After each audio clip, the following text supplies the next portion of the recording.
সে অনেক কিছু নিয়ে ইনভলভ, সে অনেক ভালো আছে অনেক কিছু নিয়ে, এবং নানান ধরনের আমাকে তো আমার তো ওই নাম্বারে আমার হোয়াটসঅ্যাপ ছিল, সব ছিল, আমি অনেক ধরনের টেক্সট পাইতাম, অনেক ধরনের অনেক কিছু, যে সবাই দেখছে এভাবে বলছে। তো আমার না তখন একটা জিনিস হতো কি ভাইয়া, যে আমি যে মানুষটার জন্য অনেকের ভুল বোঝার কারণ হলাম, যে মানুষটাকে আমি শতভাগ বিশ্বাস করলাম, যে মানুষটার পাশে আমি দাঁড়ালাম। আরে তুমি দুধের দেওয়া তুলসী পাতা আপু, ও বুবলি আপু, তুমি দুধের দেওয়া তুলসী পাতা, তুমি মানুষের সংসার ভাঙ্গো,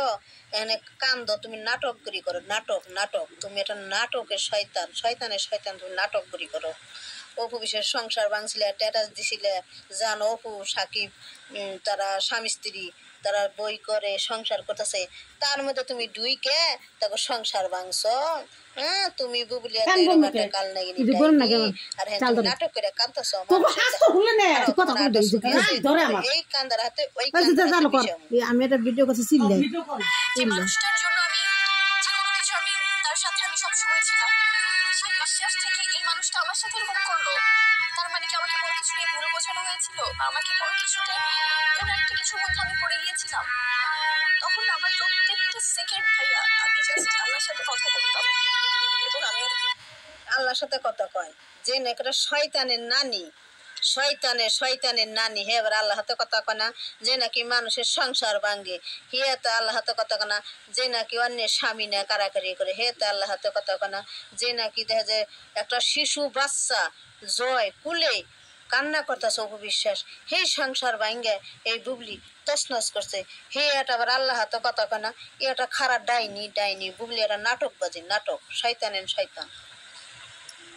আমার বেবির সাথে কথা বলতাম, তখন তো জানতাম না যে সে জাত বা ওকে, আমার বাচ্চাটার সাথে আমি জাস্ট আমি একা একা আনমনে কথা বলতাম, যে আজকে তুমি অপু বিশ্বাস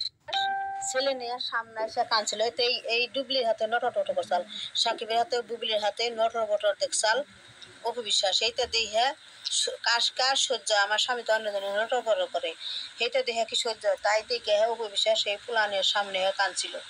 যে এই বুবলির সাথে সাকিবের হাতে লটর করতাম সিঁড়ি দিয়ে, ওখানে তো সব বিল্ডিং এ লিফট থাকে না, একা একা রান্না করা, একা একা সবকিছু, মানে সবাই একাই করে, বাট ওই অবস্থাতে আমি জাস্ট একটা মানসিক সাপোর্ট চাচ্ছিলাম তার কাছ থেকে, আমি তাকে রিচই করতে পারতাম না, এবং আমার ওখানে বসে আমি শুনতাম সে অনেক কিছু নিয়ে ইনভলভ, সে অনেক ভালো আছে অনেক কিছু নিয়ে, এবং নানান ধরনের আমাকে তো আমার তো ওই নাম্বারে আমার হোয়াটসঅ্যাপ ছিল, সব ছিল, আমি অনেক ধরনের টেক্সট পাইতাম, অনেক ধরনের অনেক কিছু, যে সবাই দেখছে এভাবে বলছে। তো আমার না তখন একটা জিনিস হতো কি ভাইয়া, যে আমি যে মানুষটার জন্য অনেকের ভুল বোঝার কারণ